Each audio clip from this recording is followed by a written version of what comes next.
Today we are joined by Nick Lamoth. Nick Lamoth is the Chief Marketing Officer of Legends, a manufacturer of elevated apparel for the daily grind. He has over a decade of experience in marketing and e-commerce, including large brands like Adidas and also startups, all while running his own digital agency before Legends. Nick, it's so great to have you here. You're also a big fan of the Boston Celtics, is that right? I am. I'm a West Coast transplant, or is it East Coast transplant? However that works. Like born and raised in Boston, and now in LA. And yeah, I feel a little bit like an outsider out here, but it's been fun. Great. Well, stay strong out there. Next, we have Megan Cahoot, the Vice President of E-commerce and Customer Analytics at Kendra Scott, a U.S. fashion and fine jewelry brand with over 100 retail stores and a valuation over $1 billion. Megan is a veteran of the retail marketing and analytics space and has had leadership roles at Club Monaco, Amazon, and Ann Taylor. Megan, it's so great to see you. And before you have had this illustrious career that I just described, what was your first job? My first job was selling shoes at Famous Footwear. I was really good at helping, in particular, I was really good at helping like young girls like get their like sneakers that they thought would be super cool. I love that. So you've been a retail pro from day one. And last but not least is my colleague, Jordan Elkins, who is the managing director of Blue Seedling. Jordan has spent the better part of the last decade in product and marketing leadership roles for SaaS companies in the MarTech space. Most recently, he led product marketing for the customer data platform Amperity. And Amperity's clients include Starbucks, Dick's Sporting Goods, J.Crew, Patagonia, other companies you may have heard of. Before that career started, Jordan, though, you had an interesting college major and your family had an interesting reaction to it. Would you tell us about that?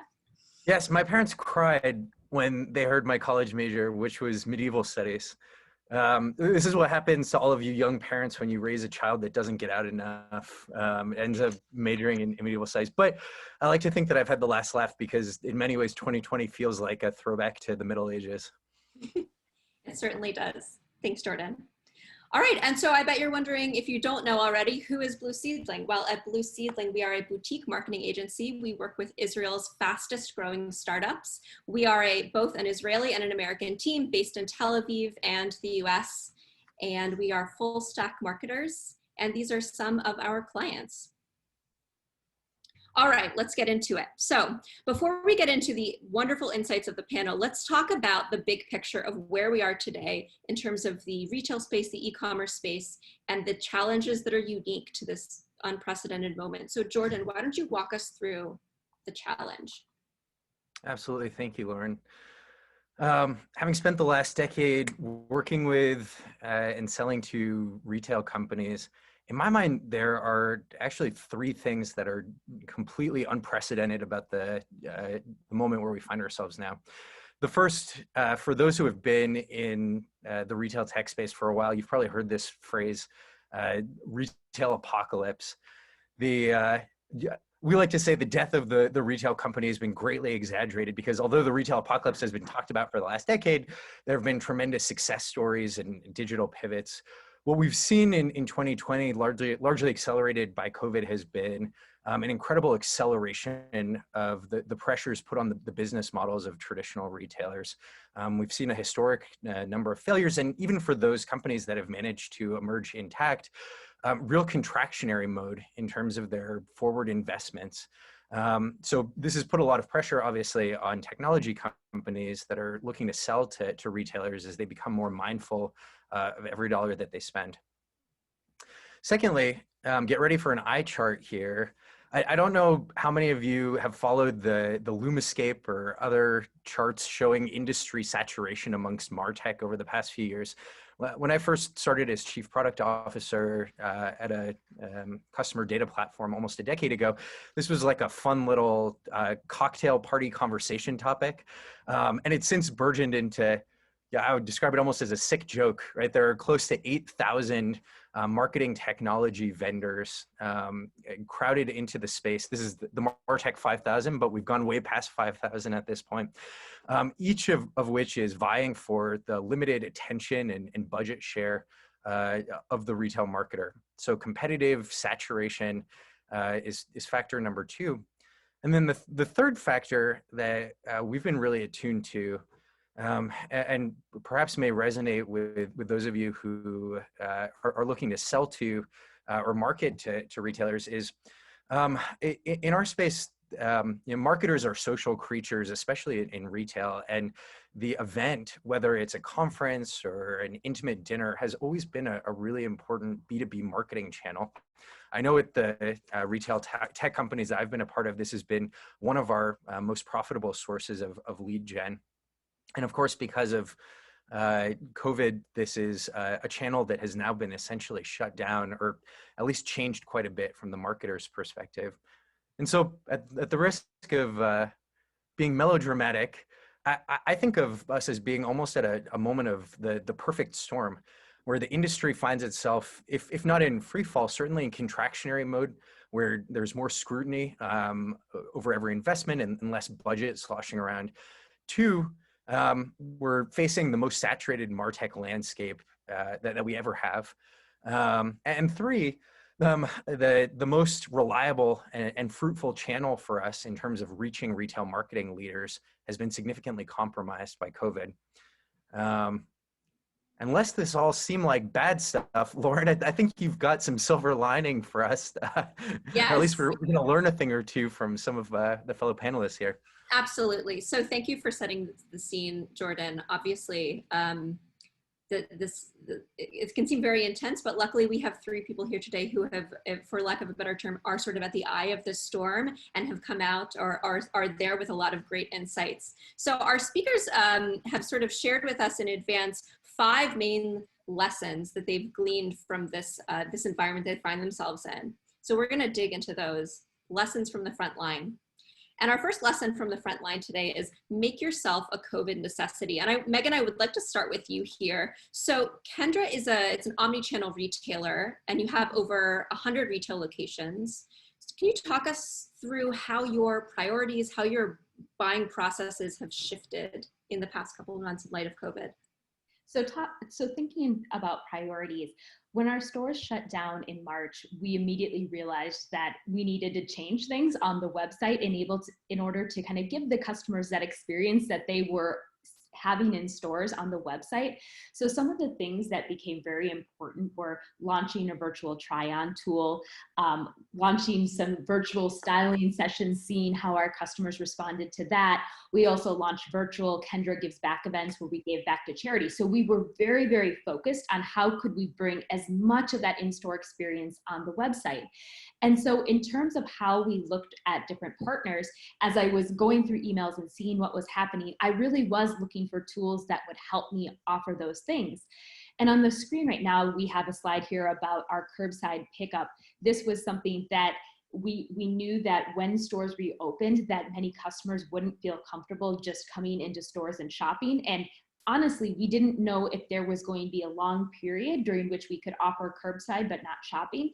So this was something that we launched very quickly. We actually had our order management system in place, and so we were just able to take steps that were already on the roadmap and just move them up significantly in order to launch.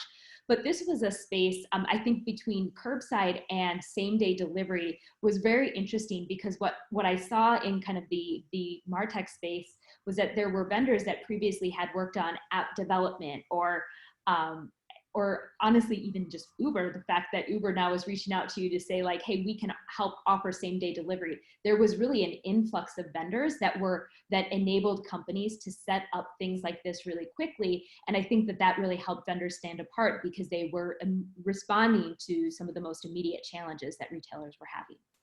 Absolutely. Being able to speak to the urgency, not shuffle to catch up and provide solutions for it.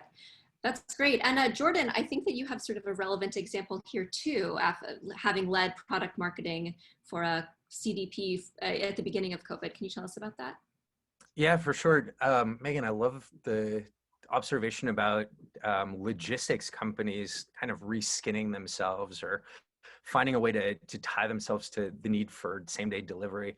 I feel like maybe in a less sophisticated way, we went through a similar product marketing exercise or shift at Imparity. So I don't know how much context folks on the line might have about the growing category in MarTech called customer data platforms. It's a category that exists to unify customer data, which is typically fragmented across many channels, web analytics, transactional, e-com, POS, unify it, organize it, and then enrich it with predictive insights. And during peacetime, CDPs are typically an infrastructure investment. They're seen as, kind of the same as like building the bridges and roads. And we had spent a lot of time focused on incremental revenue that you could get with this investment. So, hey, once you have all of your customer data connected, you can run better predictive models and do better targeting. And all of a sudden, the world changed very suddenly. Right in the beginning of March, our pipeline dried up to almost zero, and somehow this messaging about incremental revenue just fell flat. And at a time when every company was trying to reduce their losses year over year. And what we realized was there actually existed an opportunity to position our platform as a cost savings tool. What you're looking at here is some marketing language from our website, but we really quickly began keying in on use cases around shifting from paid marketing channels to owned marketing channels, doubling down on first-party data as opposed to third-party data. In many ways, a kind of similar gesture to what Megan described with logistics companies, taking a core set of capabilities and positioning it around the concerns that are top of mind for buyers and for marketers, at least in the early days of COVID. It was all around budget reduction without losing demand. Great. Yeah, thank you for sharing these interesting pivots. Let's move on to lesson number 2. So obviously COVID shut down channels, right? Events and conferences are not happening for the time being, but that doesn't mean that retail marketers aren't still craving that experiential element and connection. So Nick, I want to turn to you. You've been in the retail industry for a long time and you have a really incredible network. And I want to talk about some of the creative ways that you'd shared with us that you have been tapping into your own community, and also how retail tech companies have been leveraging your network in terms of reaching out to you. Yeah, for sure. So I think, on the slide you talk about connection being so huge, and it's true. I mean, as retail marketers, we've heard, forever that social recommendations are so much more trusted than, marketing materials or, even walking in exhibit hall. You rely on your peers for information and recommendations, and you trust their opinions. I think with COVID and the rise of certain tech solutions, out of necessity and convenience, this is becoming even more heightened in terms of relying on our peer network for recommendations and guidance on things like tech solutions or how to measure success and all those sorts of things that we encounter every day. The one that I think is really kind of the shining beacon for me has been Slack groups. So I'm in a handful of, whether it's just my immediate network of, peers who we are in a Slack or closed Slack group, and we talk about things like what's going on in e-commerce and looking for recommendations. There's also these sort of, kind of mastermindy networks that are much bigger than my 10-person peer group. It's a, couple 100-person group that we have access to, and everyone's in there asking people for recommendations. I'm not suggesting that the folks on the line go create their own Slack group for clients by any means. There wouldn't be a ton of, probably a ton of adoption there, but you probably have happy customers who are in some of these groups. So how can you leverage them? And leverage meaning add value to them. I think that's the most important piece is, how can you add value to folks who are in these subgroups and networks and find a way to insert yourself into the conversation in a meaningful way. And one way I've seen that done is through referral programs, which, not the most novel idea, but I've seen them really kick up a lot lately. Personally, given my experience at, again, very large companies like the Adidas Group, and then had a roster of clients when I owned my own agency and now at a startup, I have had a lot of folks who've come to me in the last, call it 6 months, and offered me referrals, even just for connecting the dots and setting up a call. So, hey, I know you're connected with somebody at big shoe brand X. If you put in a word and if it makes sense for them and we hop on a call, we'll give you X dollars or X incentive. And if it actually closes a deal, we'll give you, X times 2 incentive. There's two sides of it, right? On the one hand, it's great. I have a network, and if I believe in the solution that the person is asking me to be a referral source for, I'm happy to push it. I'm also in the back of my mind now, as I ask my peers for recommendations, understanding there might be some incentive there. So I do think you've got to do it tactfully. Don't look at this to be mass scale, you're going to go to everyone you've ever connected with and ask for a referral in this sense. But if you play it the right way and you do it in a way that's genuine and meaningful, you can certainly start to become that solution folks are recommending, which could be very beneficial. Right. That's What very I'm interesting.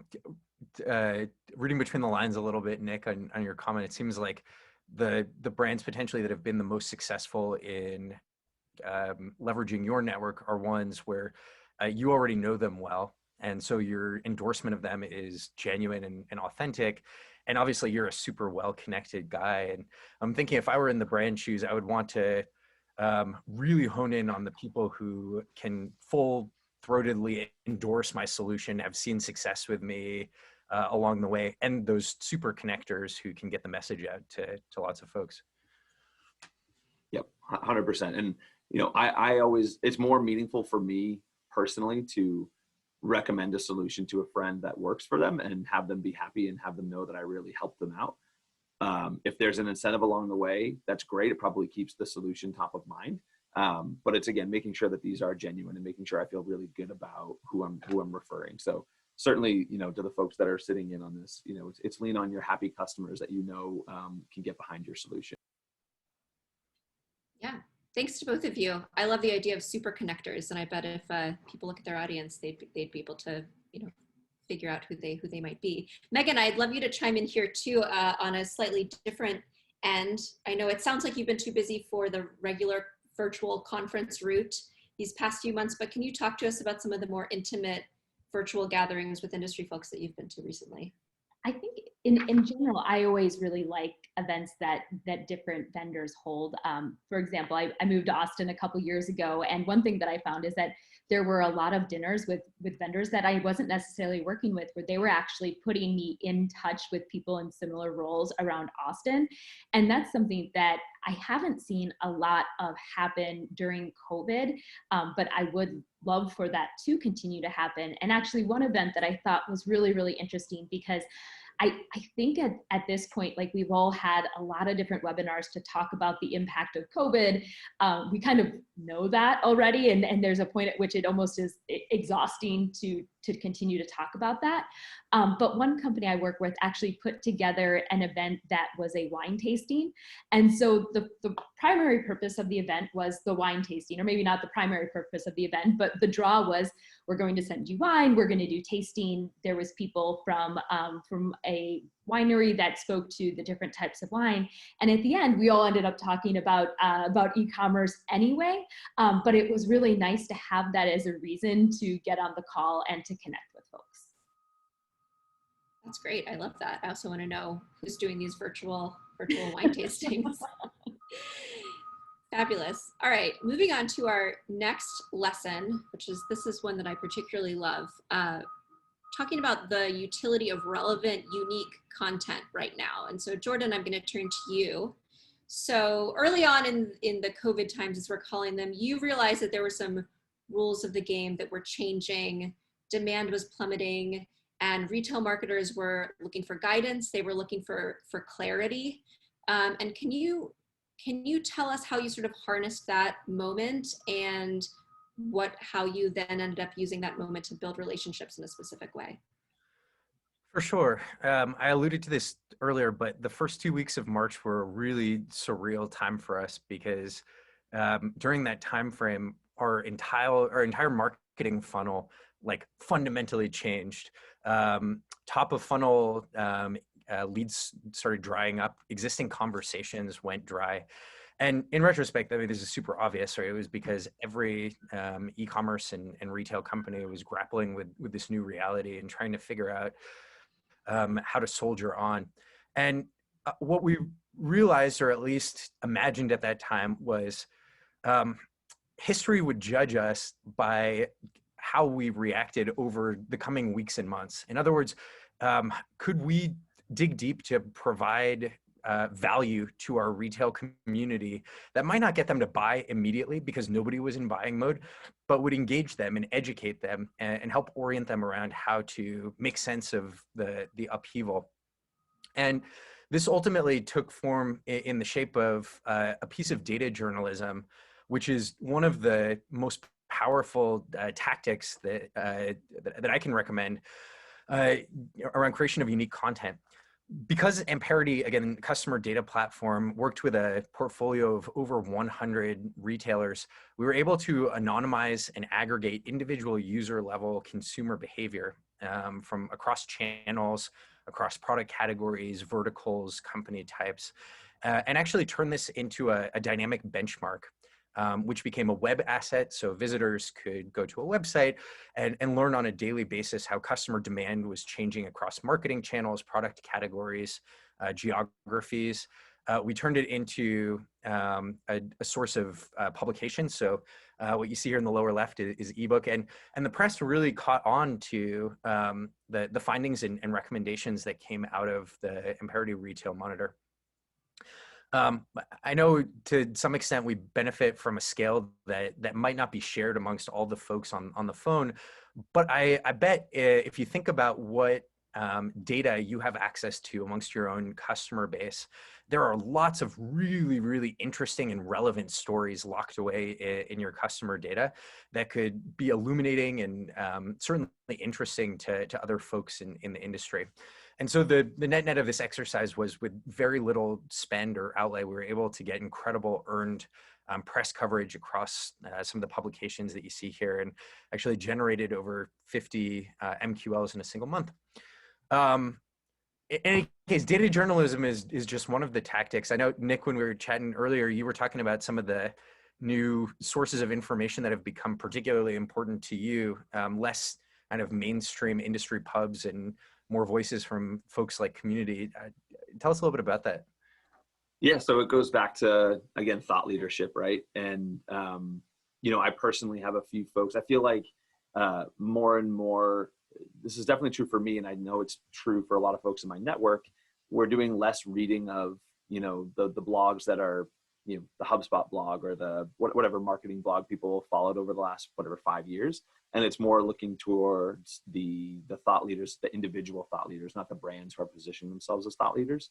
So community is a tool, for those of you who don't know. It's basically just an SMS, you know, text messaging, one-to-many platform that really a lot of celebrities are using to connect with their followers and their fans. But there are folks that are thought leaders that are on it as well. So I connect, there's a guy by the name of Nick Sharma, really well respected in the D2C world. He's, you know, started really young and grew a bunch of brands and really kind of unlocked influencer marketing in its early days. He's on community. So I would say once every other week or so, I get a text message that's from him, and he actually manages his own account. It feels like it's one-to-one. It is one-to-many. And I can reply, and he'll sometimes reply back, and it actually is a conversation, right? So it's folks like myself are looking for connections with other thought leaders who are trusted sources who have had success. So again, it kind of loops back even to my first point around find your happy customers and just find ways to help them add value to their audience. It's really relying on this thought leadership as you know, as a vehicle for inserting yourself into the conversation. Great. Thanks for sharing that. Moving on to our next lesson.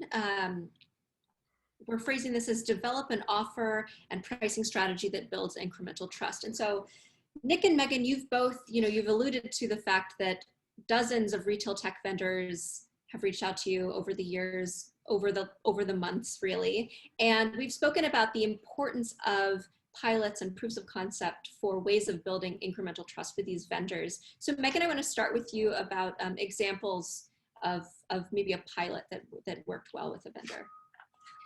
I mean, I think even as I think about, so at Kendra Scott, we work with Amperity. And so Amperity is a customer data platform. And some of the initial value is they're basically looking at your store and online customers and building a unique customer ID, which is a really, really key problem that you need to address in retail. And so part of deciding, hey, are we going to move it forward with Amperity was wanting to see, like, well, does the technology work? Like, are we getting a good merge of that customer?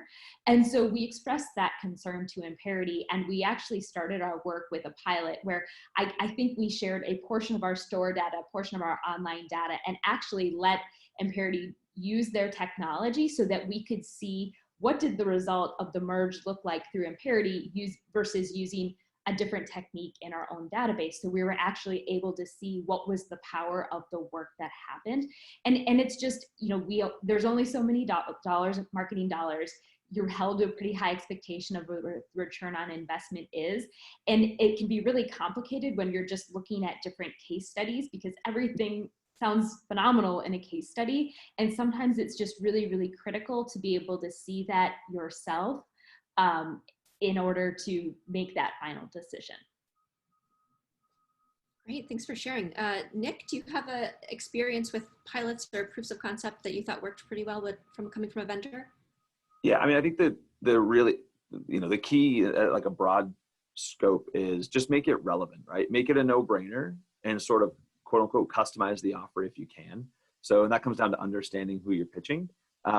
Using myself as the example here, I'm at a small company with not a ton of resources focused on high growth. So can you make our integration really easy, right? Can you provide an offer that shows you're putting skin in the game specific to my goal of customer acquisition? So a great fit, and I've run into a couple of these in the last 30 days, are these MarTech companies that they live in the Shopify ecosystem. That's the platform we're on. So they have a simple one-click integration with Shopify, as a lot of folks have built out, a lot of companies have built out. And they're offering, you know, either 30 days free or a CPA-based proof of concept. So, okay, I don't need development resources that I really don't have because we're a small company. And you're telling me you're going to make this almost, you know, performance-based towards my goal of acquisition. Now, granted, not everybody on this probably has, as their solution isn't relevant for customer acquisition, maybe. But if you can, again, take that notion of who's the person you're talking to, what's their goal, and how can you make it really a no-brainer. It sounds simple, but I do think with a little bit of effort in terms of customizing your messaging and your offering per prospect, you may find some greater success. Absolutely. Always a good reminder that, you know, audience research is basically never wasted. Moving on to our final lesson, one that I love and that we talk about at Blue Seedling all the time. Don't forget that you're selling to humans. And so Nick, Megan, and Jordan, we've all spoken about how, you know, rare it is, but it's essential to reach out in a way that is clear and direct, skips the jargon, and speaks, you know, person to person. So I want to dig into, you know, what that actually means, what that actually looks like. So Nick, let's start with you. Can you tell us a bit about what your LinkedIn messages look like? Yeah, so I sent a couple examples that you can show here. So these are two examples, I would say, one really bad and one pretty good example of recent LinkedIn, you know, offers to connect that have come towards me. So the first here, I was checking out your profile, it would be great to connect. Not only is it super simple and basic and doesn't add any value, but it's kind of creepy. Like if you walked up to somebody and just said, hey, I was just checking you out, let's talk, they'd probably, you know, the creep factor alarms would go off. So carry that same principle or that same filter into LinkedIn as well. The other thing is it really feels like this was a virtual assistant that kind of cranked this out, right? So how invested are they in this potential relationship with me? So that was a no thanks. The other, by contrast, doesn't add value in the from the point of view of me knowing what they do and what they offer. But I thought there was some level of effort here of, you know, here's a joke. You know, how did Baby Yoda get his first lead? He used the Salesforce.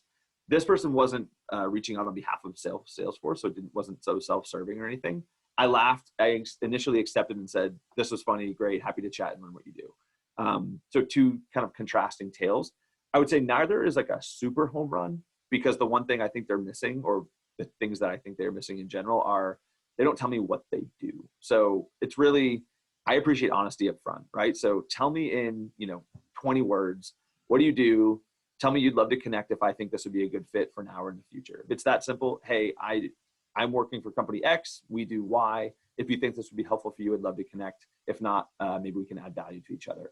I'm much more likely to accept that and even reply back and say, hey, not a great fit right now, but it could be in 6 months or a year. The big key is if you get me to accept because you took that approach, don't make me regret it, right? Don't reach out every week and say, hey, I know you said this isn't a good fit, but I really think we should talk, because you're kind of bound for an unfollow or disconnect, whatever the proper terminology is in LinkedIn jargon.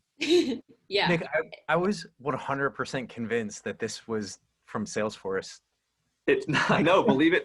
Well, let me, her title or her company was certainly not Salesforce. She actually didn't follow up afterwards and take it to the next step, which again, I kind of appreciated if she didn't think there was a need. Maybe she works in their ecosystem or is some sort of a value added reseller or something, but yeah, she was not actually from Salesforce.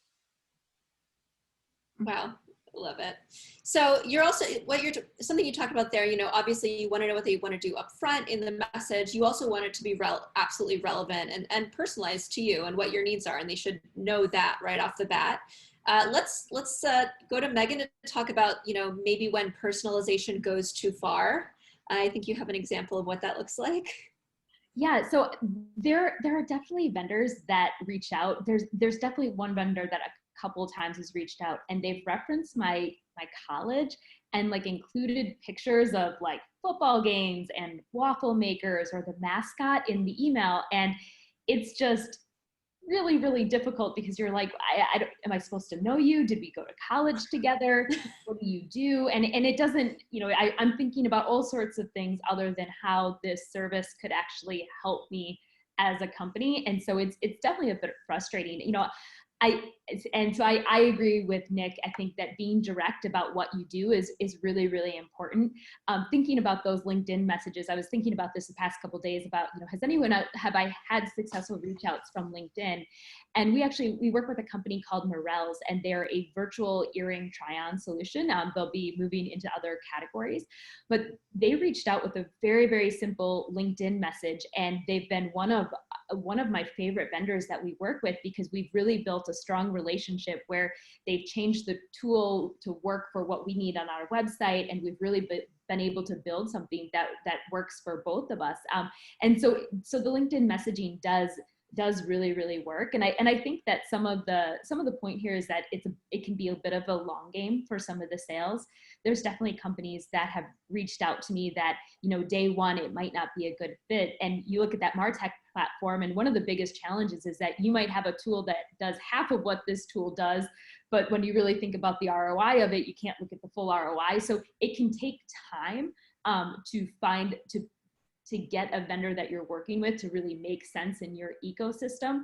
And I think that that's just a really important takeaway, that listening, being respectful, explaining what you do is something that can help in the long term, even if it doesn't result in an immediate sale of the product. Absolutely. That's a good point, that also a way of interpreting, you're selling to humans, is that human relationships take time, and to acknowledge that in your outreach and know that you're playing a long game. Jordan, I know that you have swung for the fences in terms of writing and quirky humor in terms of how you've done marketing and communications. Can you give us some examples? Yeah, swung for the fences is a good way of putting it. So I have spent the majority of the past decade as the chief product officer for a customer analytics platform called Castora. And one of the things that we realized very early on is that most B2B enterprise marketing is just boring, like depressingly boring. If you were to visit the website of like any of our top 10 competitors, it's all kind of the same blah, blah, blah, very jargon heavy. And I think one really critical breakthrough that we had early on was realizing that marketers, like especially marketers, have a wonderful sense of humor. I don't know that I could ever top the dad joke that Nick showed in his email, but we tried with some of our materials at Castora. So what you're looking at right here is an example of an ebook that we produced about solving the one and done problem as a retailer. So obviously, many retailers struggle with the fact that customers, they acquire customers, they come in and they make a single purchase and they never hear from them again. And somehow this ebook that, started out kind of with modest ambitions became a sprawling epic that you can see on the cover, like involved Paul Rudd and, involved a literal visualization of a marketing stack that became a pancake stack. We came up with this concept of, marketing with friction, which we called farketing, goofy stuff that actually really appealed to the whimsy and sense of humor that's often missing from B2B marketing. And so I guess my takeaway here would be if it's appropriate to your category and to your buyer persona, like the marketer, it's okay to let your hair down and be fun, like show your own sense of humanity a bit in the tone and voice of what you create.